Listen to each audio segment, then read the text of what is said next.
Hello, welcome back to my desk. So today I'm going to take y'all through a couple of sketches.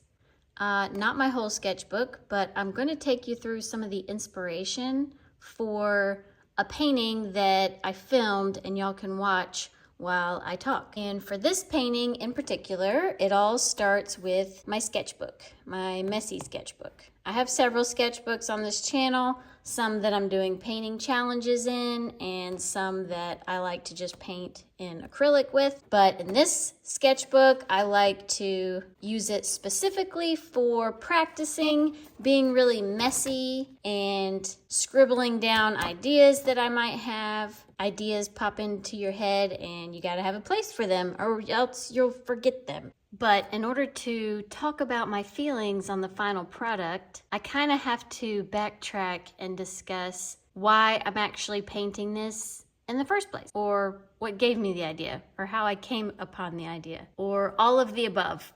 So anyways, I've been going through a lot of changes on my art journey, as you do. And one of those changes that I've been trying to develop is how to be more painterly. And I know I've talked about this before in some of my past videos, but I am trying to figure out a way that I enjoy painting the most. There's a certain journey that happened in the creation of this painting that I think is kind of interesting, which is why I wanted to share it with you. I started thinking of all the steps that were taken to lead into making this. And when I tried to track it back to the very beginning, it started with this drawing right here in my sketchbook.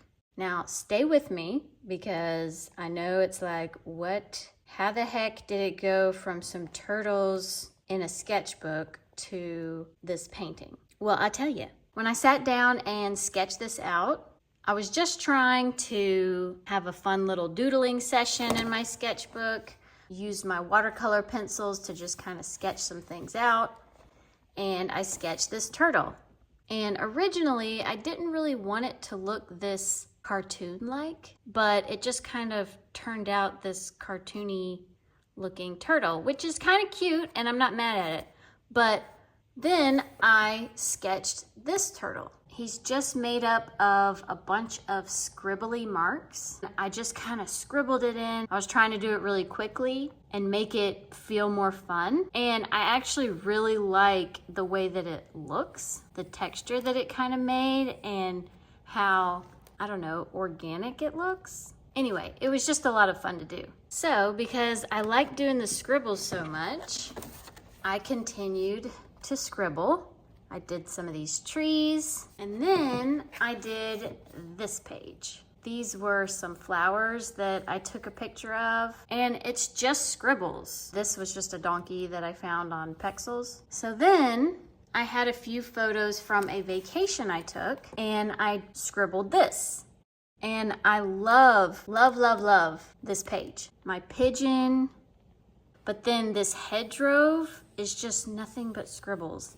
And I love the contrast of everything. And I wasn't even really thinking about it. I was just kind of going with the flow. And then I did a painting video of kind of a more intuitive painting on canvas board, which is this painting. And while this painting is very imperfect and probably not everybody's cup of tea, the thing I love the most about it is the thing that is the most messy, the stems of these flowers. I put this on my wall and I just can't stop looking at it because I just really like how the stems look. And there's still a lot about the stems that I could change.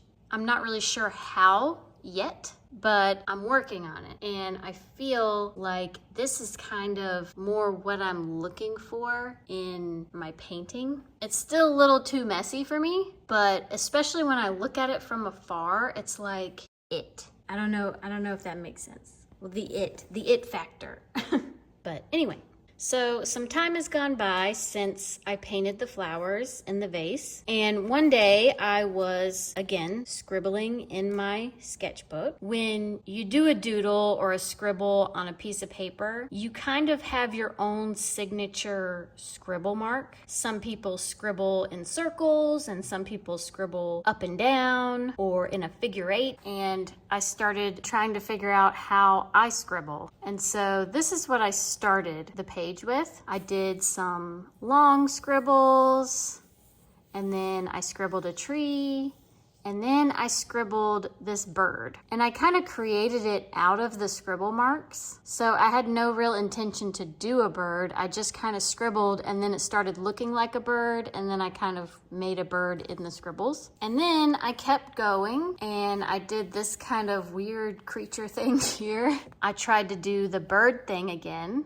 with these scribbles, and I created some kind of weird creature in here. So then I tried to draw that creature, which turned out to be a crocodile and a duck. I wrote crocoduck, which I think is super cute, and I'm probably gonna do something with that. Anyways, then I scribbled this plant, and then I scribbled a bunch of vines coming out of the pot and creeping up this wall. And that was the end of my scribble day. But then the next morning, whenever I was having coffee, I got an idea to kind of go back to what I originally did and combine it with this vine. And so I drew a vine kind of coming up and tangling in with a bird. And then I thought, oh, it'd be kind of cool if the bird was trying to fly away and the vine was like catching the bird. But then I didn't really like the position of how the bird looked in this.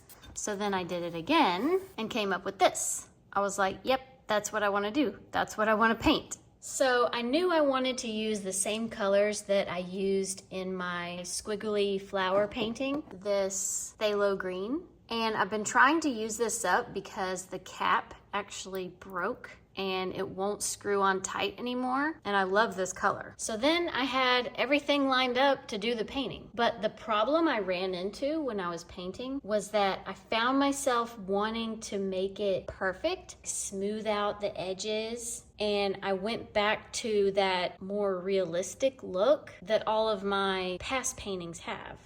And I didn't really notice that I was doing it at the time, but like by the end, I kind of realized like, wait a minute, I'm kind of just painting this how I normally paint. And I was getting really intricate with the feathers and trying to create that shimmer effect on the bird's face and his wings, which I really like all of those things. But it's not how I originally wanted to have the outcome of the painting be. And I honestly thought about like painting over it, almost using this as like a base and then going back over it with like really loose brush strokes to kind of get that more painterly feel to it. But at the same time, I kind of like how this looks, and I don't want to mess it up by trying to experiment on top of a finished painting. So I'm going to keep it how it is. I called it done. I signed it and everything, but I'm definitely going to use this as a learning experience. So you might be wondering, do I like this painting? Do I not like this painting? And honestly, it's a little bit of both. I like it, but I don't love it. And I really want to love my paintings, and I'll get there. I think I am getting there. Like, I can feel it forming.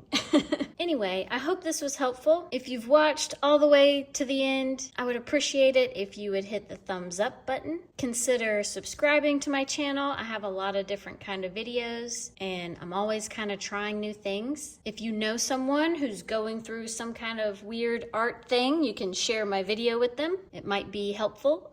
And let me know in the comments if you're going through the same struggle I am, or if you have any suggestions or any questions that you'd like me to talk about in a future video. Or you can just tell me if you like the finished product, because just because I don't particularly love it doesn't mean someone else might not love it. Tell me what you think about this painting. Do you love it? Do you not love it? Are you on the fence about it? Either way, I hope you enjoyed this video, and I'll see y'all next time.